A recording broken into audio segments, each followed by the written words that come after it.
Ben ritrovati per questa nuova puntata di Cronache Trevigiane. In questa puntata andremo a Istrana, un comune che si candida ad essere città del formaggio, ma vi parleremo anche della Partita del Cuore che il 15 ottobre si svolgerà proprio a Treviso, una grande gara di beneficenza. E poi il Tiziano, questo grande artista, protagonista di un documentario Sky coprodotto da una realtà trevigiana. Ma vogliamo cominciare parlandovi di Caseus, l'evento caseario più importante, tutto nel servizio.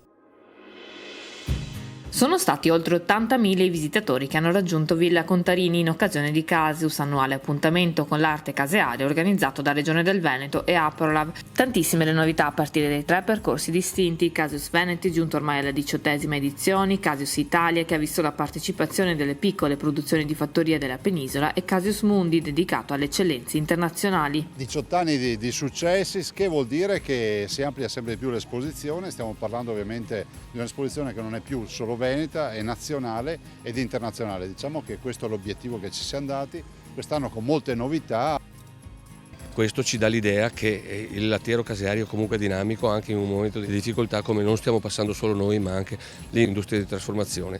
L'aspetto importante è che non solo questa rassegna mette in mostra tutte le tipicità venete, italiane e oggi anche internazionali, ma c'è stato un confronto in questi giorni anche tra i produttori, quindi la rassegna non è più soltanto rivolta al pubblico per la promozione dei prodotti, ma anche un confronto sulle tecniche innovative di produzione e di lavorazione dei formaggi. Un record anche per il numero di formaggi iscritti all'evento, ben 511 prodotti caseari tra i 2 concorsi. A sostenere l'appuntamento anche Banca Prealpi San Biagio. I produttori sono importantissimi non solo per l'agricoltura e l'agroalimentare, ma sono importantissimi anche per il mantenimento del territorio, perché se un territorio è curato abbiamo anche il turismo e quindi è un anello, un indotto che si crea. Bravissima l'Associazione Produttori Latte del Veneto che organizza questo evento e noi come Banca di Credito Cooperativo, quindi Banca dei Territori, non possiamo non esserci. Eccellenze ma anche momenti di riflessione sul comparto lattiero caseario duramente colpito dalle conseguenze della siccità oltre che dall'aumento dei costi energetici. Ovvio che queste sono aziende anche energivore, soprattutto nel contesto lattiero caseario. Bisogna intervenire